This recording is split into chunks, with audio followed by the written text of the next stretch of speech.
what we're really excited about is how can we create some online products to help facilitate these offline meetups. Because like I said before, we really think like support from the community is going to help you make your financial decisions.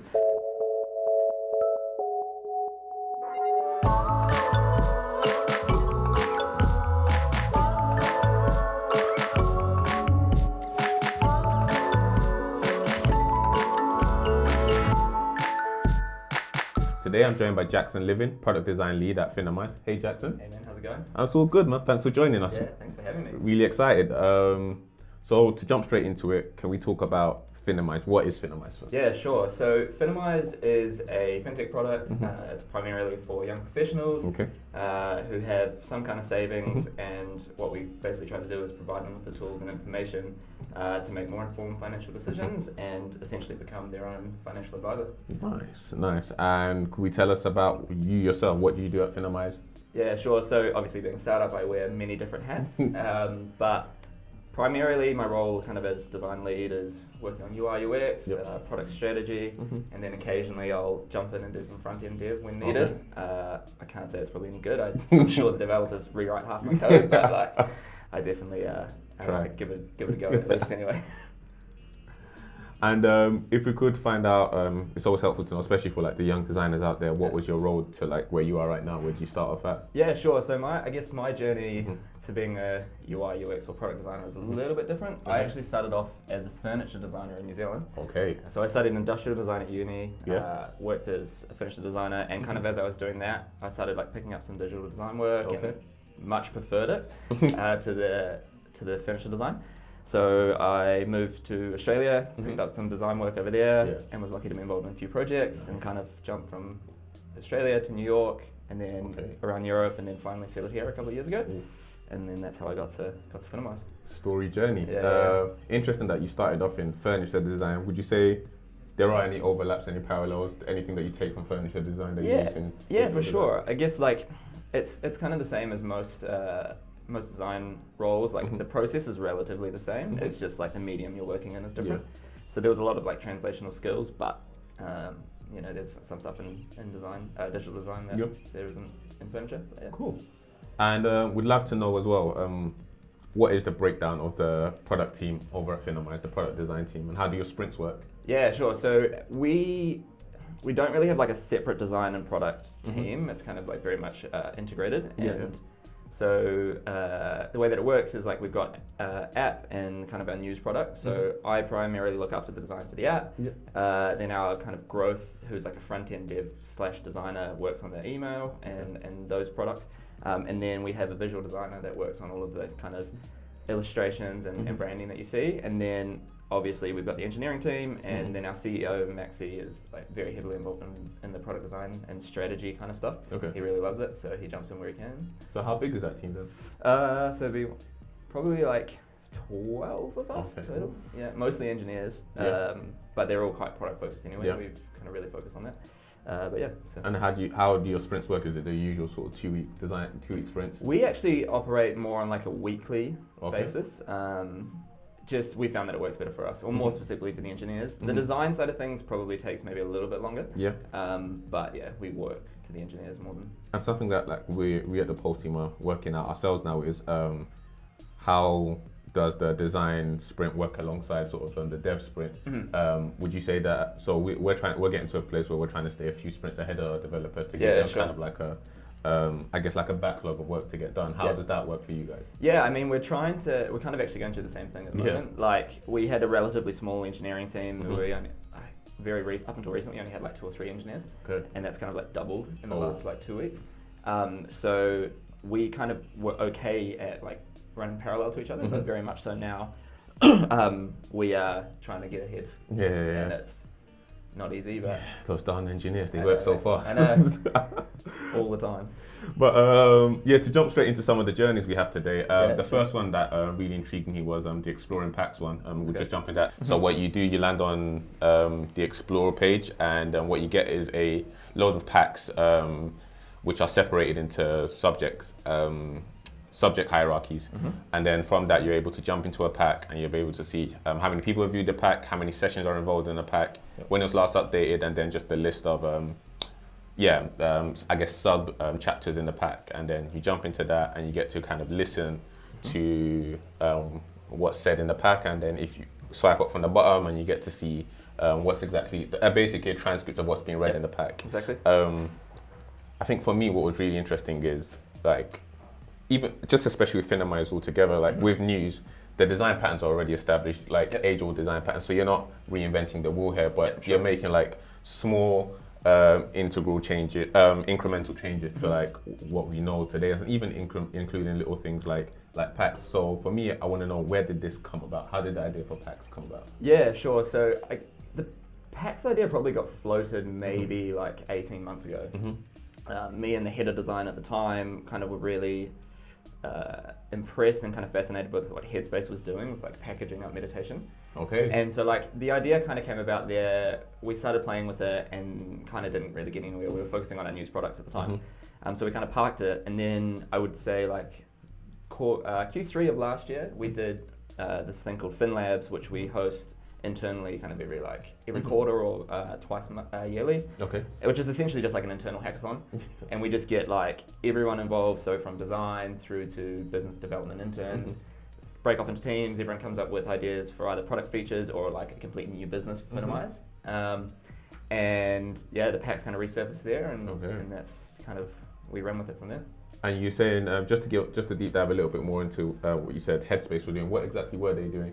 So just like, I guess with meditation, what they were doing is they were creating like a series of meditations, or if you want to like refer to an analogy of packs, it's like they were taking you through a journey to become de-stressed or kind of improve focus or whatever it might be. And it's kind of like, we like that concept of like bringing a collection of things together to try and achieve a goal. So yeah, that's kind of where we got. And also what you have here is listening and reading available. Yeah. What's the decision behind that? Where did listening even come from? Yeah, so I guess like obviously initially text was like the obvious choice for us. We're a news product to begin with, and well known for our kind of tone of voice in text. But what we kind of wanted to do, or what we started to do, was kind of tell more of a story, and we felt that audio was like a more natural and kind of engaging way to do so. And then like the real kicker for us, we actually had a bunch of users ask us to create an audio version that they could listen to on their commute.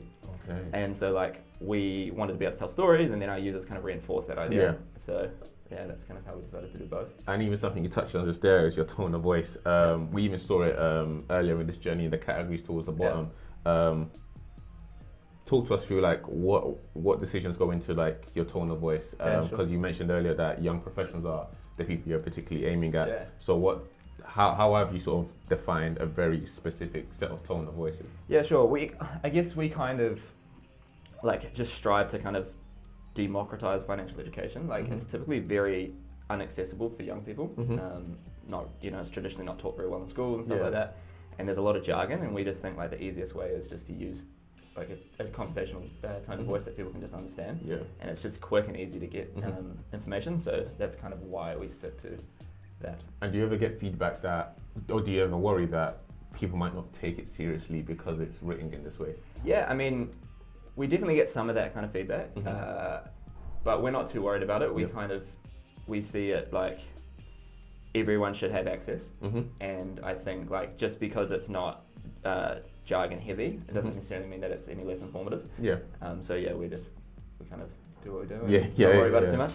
Understandable. And even on the library page, one thing that really stood out to me was the design of it is very, very minimal, very aesthetically pleasing, but it kind of reminds me of like the Apple App Store. Very easy to browse.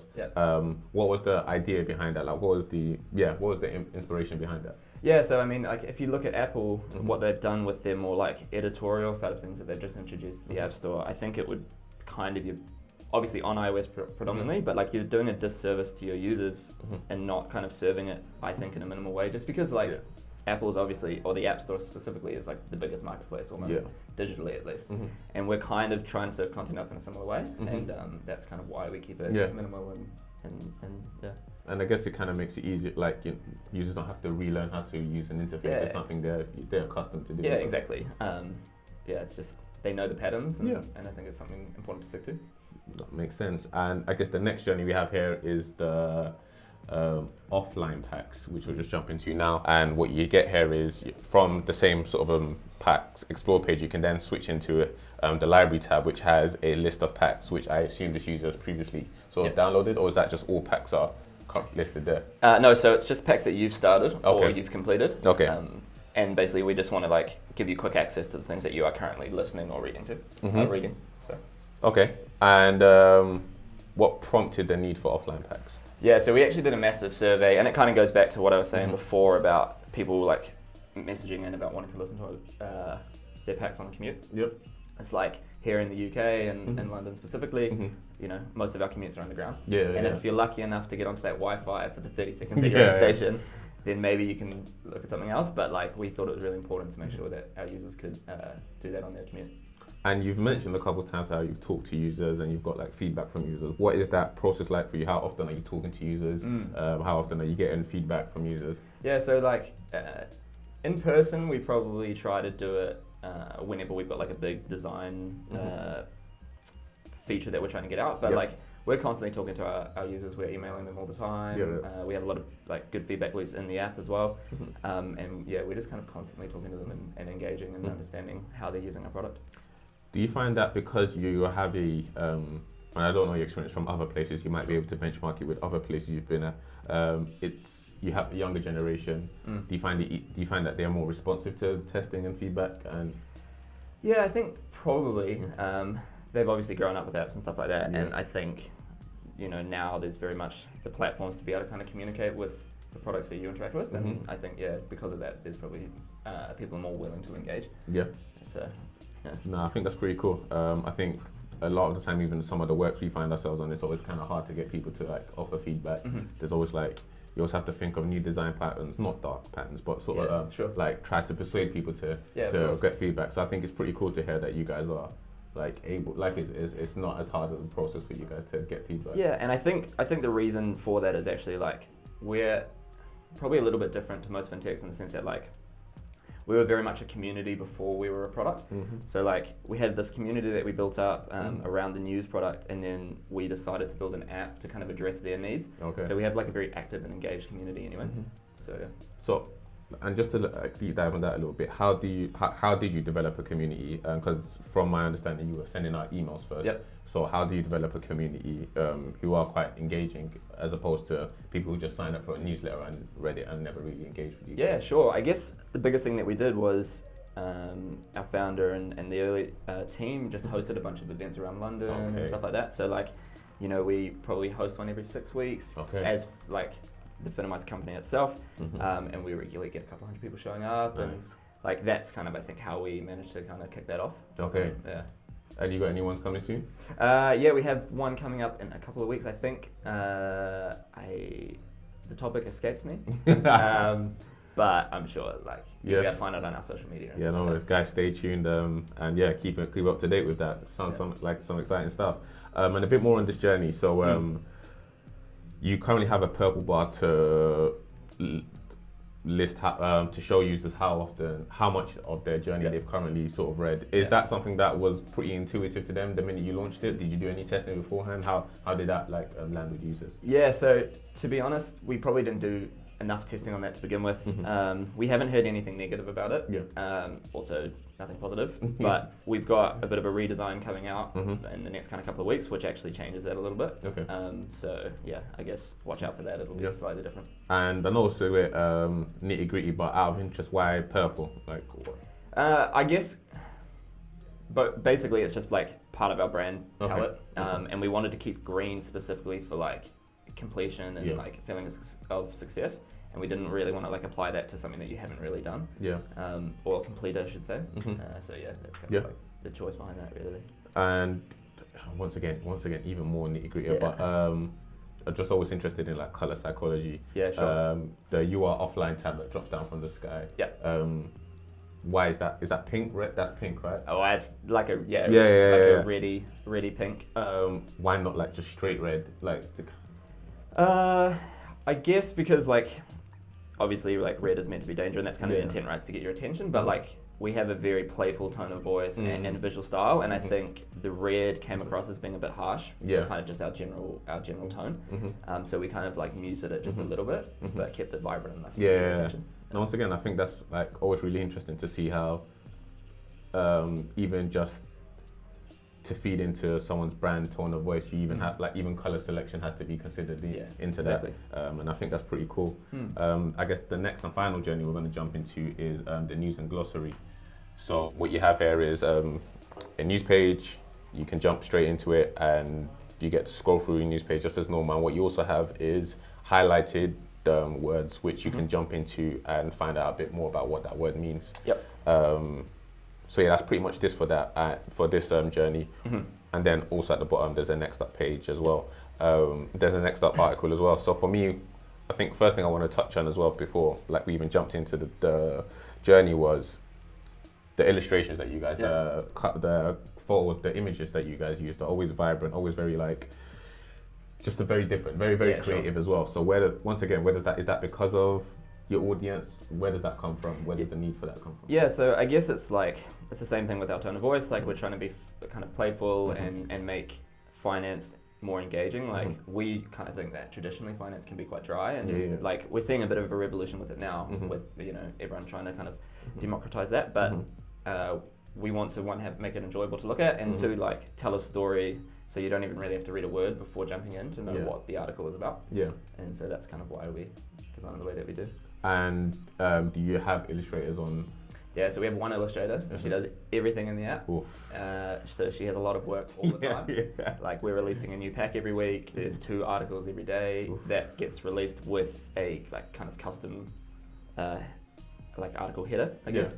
So she's got a lot of work constantly, and then she helps with all the social stuff as well. So she does good work. I do not envy her, that's for sure. So kudos to her. And the colours that you guys use as well, they're always like do they specifically have to be part of your palette, or is it just like whatever?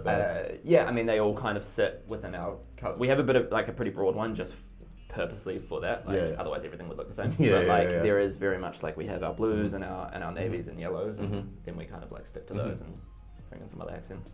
And even in sort of, it's something we've touched upon earlier, tone of voice. Even into sort of like the articles itself, you still carry that tone of voice even in the articles. And for me, it's pretty interesting that like you're not scared to, even in one of the screens that we're looking at here, why should I care? Yeah, which is very, very like, quite lax. Like, do you find any kind of backlash from the fact that even your articles are very, very laid back?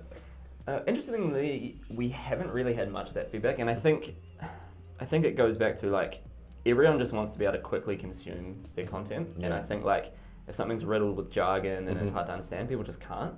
And so we just have kind of stuck to it, and it seems to be resonating pretty well. Like over a third of our audience works directly in finance, and then in larger proportion is like finance adjacent, so they're like marketing or PR inside a bank, and they use it to kind of like be able to talk to colleagues and understand what's happening in the business, and we find that keeping conversation is the easiest way for people to understand what's going on. I think that's really, once again, I'm a big fan of like what you guys do, just because like I said earlier, it's an industry where all the design patterns are established, so like to even be a new player and make like the incremental changes you guys are, and yet still develop a big enough following that you guys have is actually really impressive, and I'm a big fan of what you guys have done. Clickable keyword, where does that come from? I'm guessing, I keep asking this, I'm guessing it's from the same place, but once again, it's all these small little things that you guys have added that like really intrigue me. Yeah, sure. So like, obviously I say that we kind of want to like use our tone of voice and write it the way that we do, but there are things that just don't change, right? Like a derivative is a derivative, and a bond is a bond, and you can't really describe it in any other way. So like what we try to do is like, if there is a word that we have to use that we know most people are potentially going to struggle with like actually understanding, we just want to break it down into a definition that's been like Finimize, for lack of a better word, and kind of serve it to you, so that as you go through the article, you don't have to jump in and out just to try and understand what it says. So that's why we kind of jump through it. And the way it's displayed, has that always been easy for users to understand? Like, or did you? I mean, as soon as you launched the feature, was that something users initially went to click for? Yeah. And I think it's just like, it's a blue. Everyone knows it's a hyperlink. Like, I'm sure they probably expected it to be like some kind of link out originally. But like it was very much intuitive. So, And also to get into something that we saw before, the minute prediction. Yep. So before you get into it, Yep. you see like a minute, you see like a few minutes of sure. how long they believe the article would take to read. Yep. Where does that number come from? How are you finding that number? Yeah, sure. So it's kind of just based off like a reading speed that we've kind of like surveyed our users and kind of figure out that's what they read at, which is about, I think it's like 200 words a minute or something like that. Okay. So the content team has a program that they chuck all of the script into, and then kind of it spits that number out for us. And the reason we do that is like, we find that people are more likely to read the article if they know their time commitment that they're going to give up to it. Yeah. And so we try to keep it short, and then also like, so they're informed, and you know, if you've got 5 minutes on the tube, you know that you're going to be able to read it. So. And I want to know something a bit more about, I guess, Finimize's goal. Would you say educating is educating users? So there's presenting news, and then there's sort of there's education task. Where would you say that you guys designed specifically to help educate? Yeah, so I guess there's kind of 3 parts that we kind of think that we are addressing, which is like, we think like the typical financial journey, which is like start off with financial awareness, which is like served by the news and stuff like that. You then move on to financial understanding, which is like understanding different financial topics and trends and stuff like that, which is where the packs come in. And then the final thing is obviously like making a decision or making an investment and like taking action. And like very much up until now, we focused on these first 2 and we're trying to nail that. And then kind of like the third thing that will eventually come will be like better assisting with the kind of making decisions. So. And without disclosing too much, what are you guys looking to do in that space? How do you guys look to help us educate us in making financial decisions? Yeah, sure. So we've kind of been running these experiments called journeys. They are essentially like a collection of people that are on like a similar financial journey to yourself.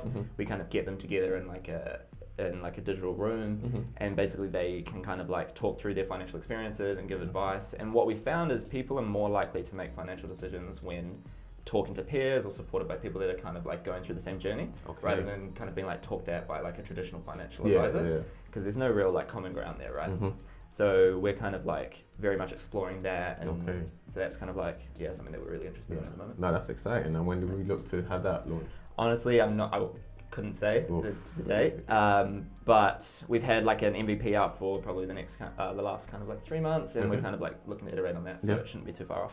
Exciting times ahead. And before we get you out of here, some final questions that we're interested about.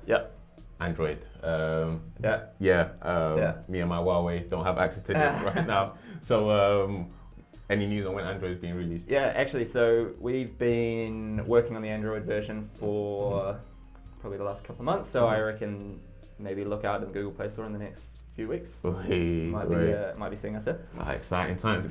And then currently in the product lifecycle, where do you guys think you are right now? I'd say we're still relatively early days, right? Like we've just launched this audio UI. We believe it's kind of like the next step in the evolution of Finimize, and there are a few exciting things that we're working on. So I think we're still quite early, but we've got some exciting things coming up. So. And on that note, is there anything particularly excited about, like even if it's just now, or as you said, sort of the investment side that you guys are working on? Is there anything else that you're particularly excited about at the moment? Yeah, so we've, again, like I want to like take it back to community, like we're very community focused company, and what we've had going recently is obviously our own offline events, but we've had a lot of community hosted events. So members from our community host events as like a Finimize representative. And so we've had like 700 applications just to be a representative of us around the world. We've hosted 25, we've hosted events in 25 different countries, and we're kind of about to hit our target of hosting one event around the world every weekday. And we're probably gonna hit that in the next couple of weeks. So what we're really excited about is how can we create some online products to help facilitate these offline meetups. Because like I said before, we really think like support from the community is going to help you make your financial decisions. So that's kind of what we're excited to. Where let's say like where's the most like remote places that you guys are reaching so far? Oh, most remote. I mean, Auckland, New Zealand's pretty remote, I guess. Like, so we're actually hosting one there. I think it might be next week. We've hosted in Australia, Nigeria, a couple of other places throughout Africa, all over Europe, all over the US, Asia as well. So we're kind of like everywhere at the moment, which is awesome. And even on that note, so would you say in between all of these different sort of locations that you're finding your design translates really well, like regardless of audience, regardless of location? Yeah, I mean, it has. I mean, obviously we've got the limitation of only being in English at the moment, but for the most part, the design seems to be translating well, and Nice. you know, like it'll be great if we can get to a point where we're kind of serving Finimize in different languages. Yeah. Obviously, because we're so we love our tone of voice, we've got to be able to get that right. Of when course. we translate it. Yeah. So, but yeah. But so far, design-wise, like no trouble. Design-wise, yeah, no trouble. That's exciting times, and the future of Finimize. Like, where are you personally hoping to take Finimize, design-wise, and just as a product? Yeah, so I guess kind of continue down the same path. It'll be, as we start to kind of explore these new products, it'll be great to expand it outside of the app and touch in a few different kind of mediums. But yeah, just kind of firstly excited to get it to Android users. That's going to be like the first big tick. Our head of engineering is a Android user. So he's just like absolutely itching for it. So. So am I. So internal pressure as well as external. It's good. Exciting times, and I think that's pretty much all we have time for. But thanks, man. Really thank you very much for coming down. Cool, thank you. But yeah, that's all we have time for today, guys. Thanks so much for tuning in. Stop by next week for more insights and user journeys. If you want to see more of 11FS posts, head over to post.11fs.com, where you can also request a demo.